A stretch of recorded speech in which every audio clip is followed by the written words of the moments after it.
Well, Chief, thank you so much for joining the Washington Examiner today for this sit-down interview via video. Thank you. Yeah, let's just get right into it. The first thing I wanted to ask you about is the information I've been seeing from some U.S. Border Patrol sector accounts as well as people at CBP that cartels are creating, not just putting out fake information, which we've seen prior to President Trump's arrival in Washington, but in one case, I heard that a AI video of Trump saying that amnesty was on the table was being disseminated. What are you seeing at U.S. Border Patrol headquarters? So that's absolutely correct. What we're seeing is a lot of TikTok accounts, social media accounts, where they are utilizing AI, creating false narratives. In some cases, claiming that the border's back open, there's a temporary asylum. Hey, the government shut down, so the border's open, and so it leads to the desperation of the cartel. They don't have that level of income they were getting by thousands upon thousands coming across. I mean, you remember days where there was over 10,000, 12,000 people crossing in a day.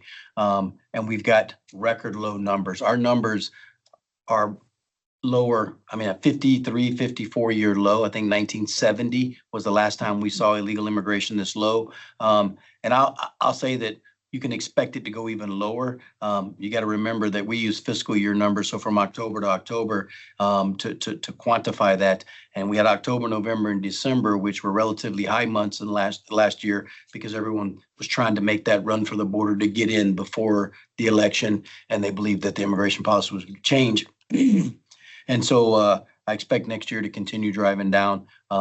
I can tell you that we're very impressed with our numbers, but we're not waving a victory flag yet. Our goal is complete and total operational control of the border, and we are not going to stop until we get that. Okay, yeah, it's going to be interesting to watch to see the numbers get lower and lower. Going back to the cartels, can you kind of explain to readers why someone might come all the way up to northern Mexico, say from Guatemala or Venezuela, and then wait and not cross the border? Why are the cartels are these messages, these fake messages, meant to get people to pay for the initial journey all the way to the U.S., or are they more geared at someone who's maybe in northern Mexico but hasn't crossed yet? So I think it's geared toward the world, right? And they want to counter the factual narrative, which is that the border is closed. If you cross the border, your probability of detection, apprehension, prosecution, and removal are the highest they've been in my lifetime. And so it's impacting their ability to make money. They're not just going to pack up and take their millions and billions that they made over the last 4 years and go away. It's literally it's marketing. They are trying to encourage these migrants to make this deadly journey to get to the border. And then when they show up and realize that the possibility of them getting across is greatly decreased, that's when you're starting to see large numbers pile up in places like Mexico along the border towns, waiting for that opportunity to cross. And as you've seen, because you've been reporting on this for a long time, is that we have the most secure border we've ever had. And are we saying that the border is completely shut down? No, but it's more secure than it's ever been, and we are going to get it there. One of the things that I like to point out is there was no new changes in immigration laws as people claimed we needed. Border Patrol agents were simply empowered to do their job and enforce the law. And we've seen great rewards because of that. Not only have we seen the rewards in the most secure border we've ever seen, but our deaths, cross-border deaths, are down 77%. So you imagine that when people aren't encouraged to put their life at risk, right? We're saving lives. And I think that's very important because, you hear a lot of people try to say that the previous administration wanted to create a more humane border, and what they created was total chaos on the border and the least humane border that we had seen in my career, with record deaths year after year. And so when you see that there is a consequence for your action, you're less likely to make that risk and put your life in danger, which has led to those huge decreases. And so, the cartel is a business. They got a business model, and they're going to use every form. Cartels have been around for a long time, and they're not just going to pack up and go home because there's a new sheriff in town and we're going to close the border. They're going to continue to to treat migrants like a commodity, right? Not like a human being, and encourage them to make that risk with false promises that they're going to get them through the United States. And ultimately, they got to pay them throughout that journey. So the cartel's making money even if they aren't successful in delivering that illegal alien to the north side of the river. Okay, that's a good point. Quick follow-up. Is there anything that we see these cartels that have really focused on human trafficking, human smuggling the last few years? Are they pivoting in any way to maybe focusing more on narcotics or firearms smuggling south of the border? Are you seeing anything that's noteworthy? And so I'll tell you, we have seen an increase in narcotic seizures, a small increase, but we don't equate that to more narcotics coming across the border, right? We believe, right, based on a lot of intelligence and a lot of information, that the same amount of narcotics are attempting to be smuggled across the border. But what you have now is Border Patrol agents out on the border actually enforcing the law and not stuck inside processing illegal migrants on false asylum claims. And so, what message that's just in the American people is the amount of drugs you're seeing us seize, those are the amount of drugs that were freely flowing across the US-Mexican border during the chaos of the Biden administration, because we didn't have agents out there patrolling that border to stop that and interdict that narcotic from coming across. And so the cartels aren't going to pack up and go home. I can tell you that one of the big trends we're seeing is a shift from smuggling across the border on the land border across the river, and we've seen smuggling get pushed out into our littorals and our coastal areas. And so we've seen a significant increase in apprehensions of maritime traffic, where they're trying to bring in illegal aliens via the coastal waters. And so we expected that. We knew as we squeezed the border tighter and got it tighter that the cartel wasn't going to pack up and go home. And so we prepared for that. And I can tell you, with the Secretary and Secretary Noem, President Trump allowing us to actually go out and enforce the law and supporting us, it has made a huge difference. You want to talk about a morale shift in agents. We've got agents out there working right now with the government shut down, which means these agents are working without collecting a paycheck. They're showing up to work and they're doing that job every day, right? They've got all the same worries every other American, government employee has on where their next check's going to come from and how they're going to pay their mortgage or how they're going to feed their children. But they're still getting up and coming to work every day because they believe in the mission, and they've always believed in the mission. And they're energized that there's administration that actually supports them and lets them go out there and enforce the law. And so if that doesn't tear at the heartstrings of America, to show you how patriotic and how important protecting our country and securing our border is, then nothing will. Mm-hmm. And I appreciate that you sort of pivoted to Border Patrol agents, the personnel themselves, which is something I wanted to talk about next. ICE is doing a massive recruitment effort right now. They've had over 150,000 people apply for 10,000 positions with enforcement and removal operations. They're offering $50,000 student loan payoffs, a slew of other incentives.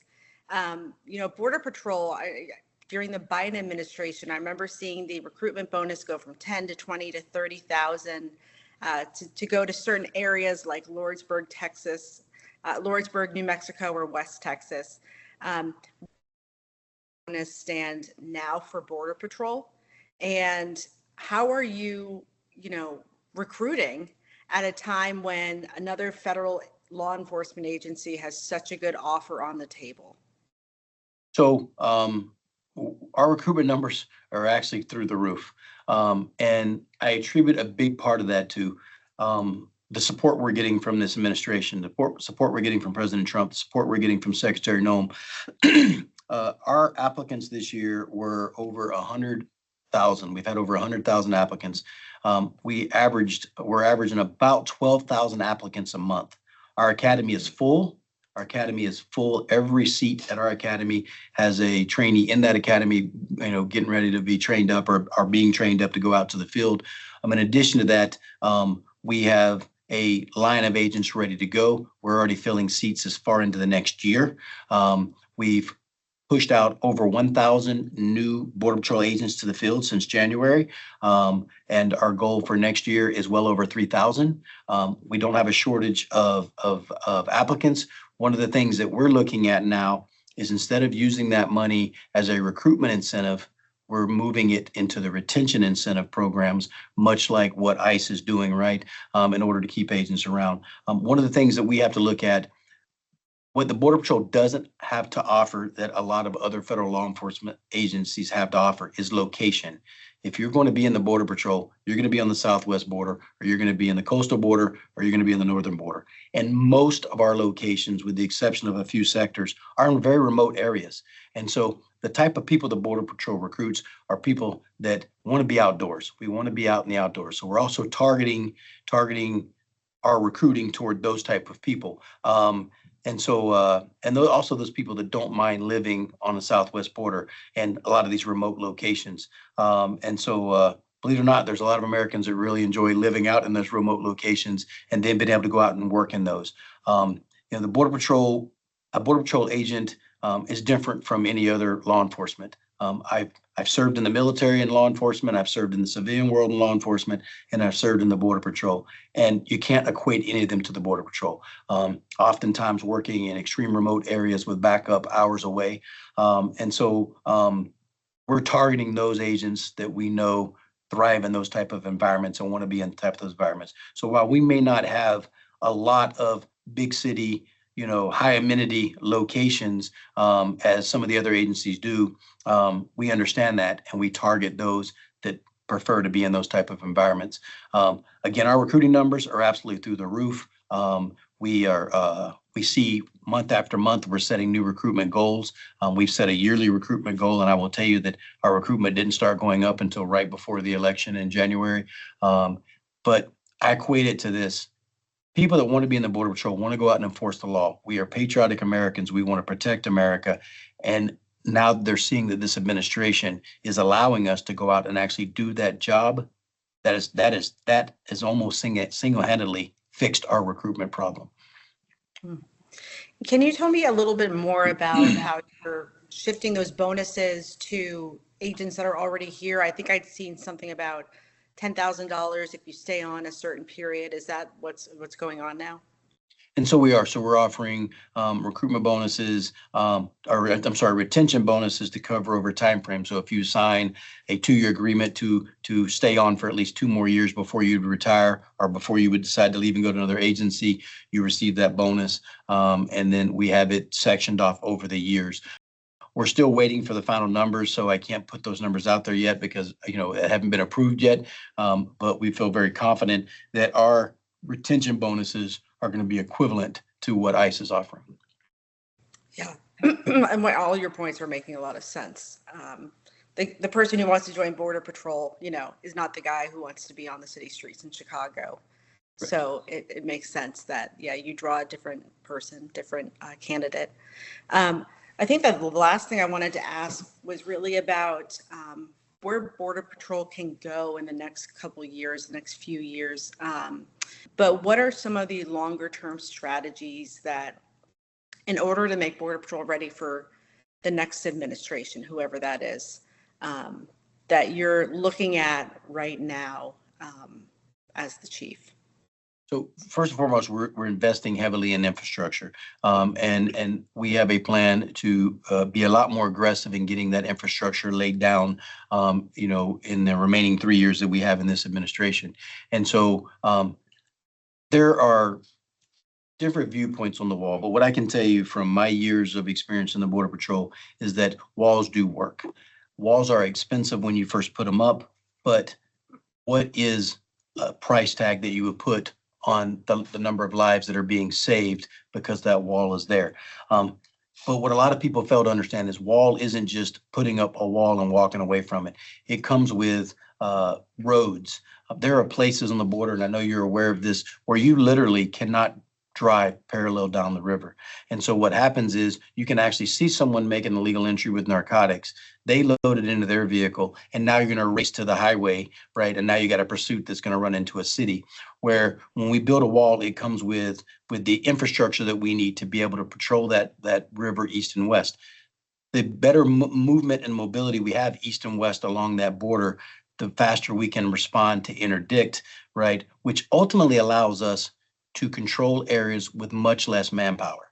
And so when you look at the total amount of manpower it takes to control an area with no infrastructure, no technology, versus the amount of agents it takes to control an area with much less or with much more infrastructure and technology, the wall pays for itself year over year over year. Because again, when you talk about fuel, vehicles, investments in 20 years of an agent's career, plus the retirement and benefits for the rest of his life. It is a huge taxpayer benefit to put that wall in place. And when I call it wall, we call it a smart wall, because it also comes with camera systems so that we can actually see the traffic as it approaches, so that we can move our forces into the most advantageous place to interdict that traffic. And so no one has ever been able to convince me that a wall does not make sense. It has been proven time and time again. It makes good security sense, it makes good efficiency sense, and it makes good financial sense to the American taxpayers on the return on your investment. So we're going to invest heavily in technology, heavily in wall, heavily in infrastructure. And the other thing we're going to do is we're going to invest heavily in our leadership training and developing our leadership. The Border Patrol took a huge hit in the previous 4 years. A lot of people you just weren't allowed to do your job anymore. So we lost a lot of agents going to other agencies where they could do their job. The mandatory retirement age for a U.S. Border Patrol agent is 57. The average retirement age of a Border Patrol agent during the previous administration under Trump 45 was 46 and a half years. Almost everyone stayed till mandatory because we loved the job. Under the Biden administration, we saw our average retirement age go to 50. The earliest you can retire is age 50. And so what we saw people was they were taking the first opportunity they could to retire and get out of the Border Patrol, because they did not appreciate being hamstrung and being told that they couldn't go out and do the job that they swore an oath to do. And so, so it created some leadership gaps for us in the Border Patrol with those senior people retiring. And so we're investing very heavily in training and building that leadership back up. And so we've got to replenish our resources. We've been funded up to 25,000. We were just over 20,000. So we've got to get that back up. We're doing that through the academy, but we've also got to continue and invest heavily in developing on our leaders that help take the Border Patrol into the future. So we're investing heavily in our personnel, not just in recruiting and retention, but also in building the future leaders of the Border Patrol for tomorrow. We're investing heavily in technology, infrastructure. The Big Beautiful Bill gave us a significant amount of funding for vehicles to be able to respond. We have so many vehicles that should have been deadlined, meaning they're way past their service life and they should not be operating, that even with the Big Beautiful Bill money, it still only returns the Border Patrol to a 93% effectiveness with its fleet. That's how deplenished the Border Patrol was. And I'll leave you with this: the U.S. Border Patrol had every penny that was not nailed down or that wasn't secure with very strong language taken from us for the U.S. government under the Biden administration to fund illegal immigration. And it left us needing in a lot of areas, not just in training, not just in resources and manpower, but all of the above. And so I'm often asked, Chief, you're getting a lot of assistance. And we are. I've heard the word whole of government approach used, or the words whole of government approach used numerous times in my career. But I can tell you it was not until January the 21st of this year I actually saw it. We have FBI, ATF, DEA. If you are a three-letter identifier in the United States government law enforcement, you are in some way helping the United States Border Patrol. And we absolutely appreciate that. We appreciate the president's support. We appreciate Secretary Noem's support in making sure we're getting that help. U.S. Border Patrol wants to control the border on their own, but we could not get to where we were at without a true whole of government approach. As we build back up our resources, technology, manpower, and equipment, we will get back to being able to control the border on our own. A lot of people say, Chief, you've got the most secure border you've ever had. Do you still need all these resources? Department of War, U.S. Coast Guard. And it's like, yes, I equated to this. If you've got, and a lot of times I try to put Border Patrol into a city police department to try to better explain it. And so U.S. Border Patrol, we're the city police. Our job is to make an arrest for someone violating the law, write the report, and hand them over to the county who runs them through the court process, which would be ICE in this case. And so you don't say, well, we've got a high crime area, so we bring in more law enforcement and crime goes down. Well, good. That's what it's supposed to do. And then trying to go, well, crime's down. We don't need the police here anymore. No, because absent that law enforcement, that crime is only going to go back up. And it's the same thing. Absent having those agents out there, actually absent having Department of War, Department of Homeland Security, and any other law enforcement agency, Department of Justice is out there helping us, we would not have been able to achieve what we've achieved.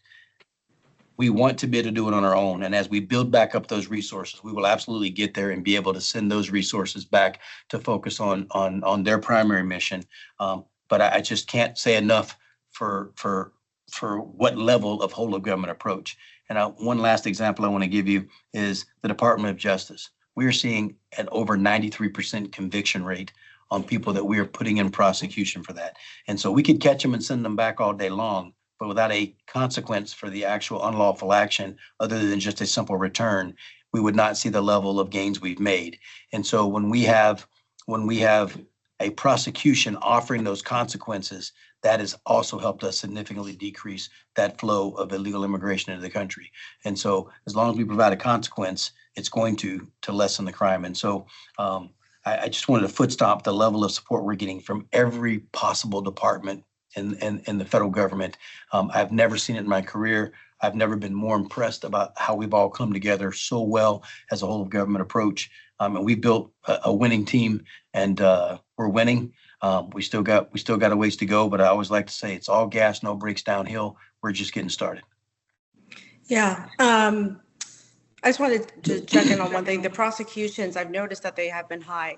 Are you prosecuting more people for 1325s, or is it mostly 1326s and smuggling type charges? So we're prosecuting people for simple illegal entry into the country. So 1324, 1325, 1326. One of the things I'm most proud of is, and I hope this gets published because I want the American people to understand this. I remember under the last administration, when someone assaulted an agent, the question we would be asked is the agent bleeding? Is the agent going to lose time off from work? How much time is he going to lose from work?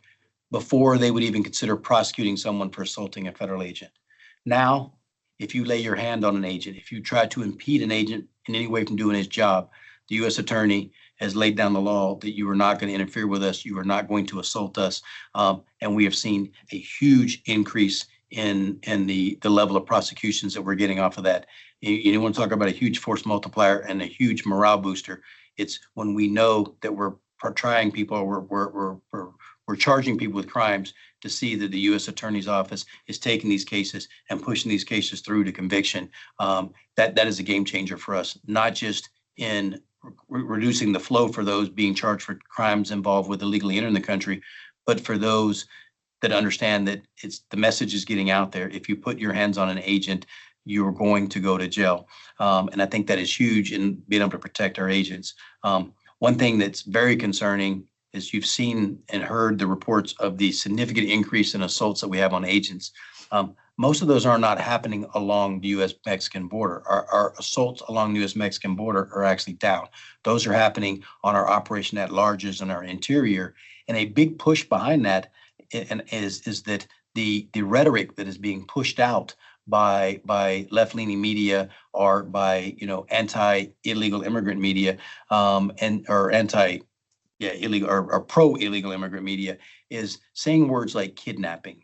When you see a law enforcement officer go out and place an arrest, when you're telling your constituents that that's kidnapping, you're telling your constituents that they should be interfering with a law enforcement action, right? They're going to use that argument that, well, my elected officials say it's kidnapping, I'm doing the right thing. Arresting someone for entering the country illegally is not kidnapping. And then I do want to talk about masking and the mask and doxing. No Border Patrol agent wants to wear a mask. We've been out there, most of the places we work. I mean, even now in October, it's still 70, 100 degrees, 90 degrees in a lot of these places. We'd prefer not to wear a mask. We'd also prefer not to have our families doxxed. We'd prefer not to have people making threats on our family members. And so we've had to allow masking in order for our agents to protect our identity.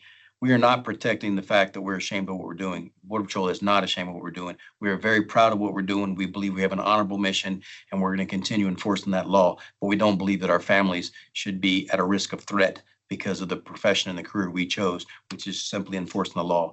And so we'll continue wearing masks and protecting those agents. But what we need is the American people to to stop changing the definition of something, stop using inflammatory language in order to try to make a point. Let's put the facts out there and let the American people decide based on the facts. And I think we've seen overwhelmingly that the American people support what we're doing, and they appreciate what we're doing, and they understand that what we're doing is law enforcement.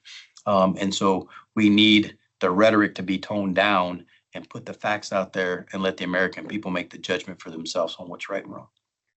Yeah, and it sounds like it's not even the rhetoric that's the issue. It's just these straight up lies that people are, maybe that lawmakers, I've seen it myself, even members of Congress who don't understand, genuinely don't understand immigration policy, which their predecessors in Congress are the ones who passed those laws that law enforcement then enforces. So When you and have when you have I when you have elected officials, participating in the creation of flyers, it says demand a warrant. The United States Border Patrol does not need a warrant to arrest someone that's in the country illegally.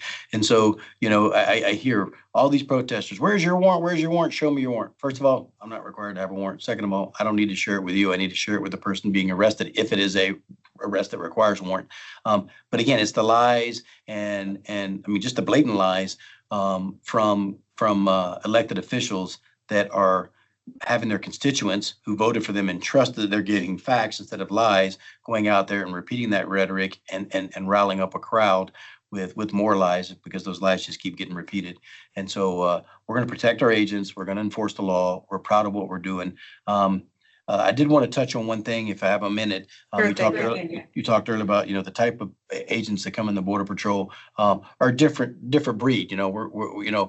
Most of us say, well, look, I'm going to get to go in boats and helicopters and ATVs and horseback, right? I mean, this is fun. This is we enjoy our job, and that we're not the same agents that are going to be putting in for ICE. There may be some, but I can tell you this: we have a significant amount of United States Border Patrol agents assisting ICE on outlet larges in multiple cities, not just your Chicago's and your LA's, but in 27 plus cities across this country where we are working on the interior. And we have a long list of volunteers volunteering to go on those assignments. Nothing could be better for morale than allowing a Border Patrol agent to go into the interior and look for those people that they were forced to release into this country, knowing that it was a safety threat to America.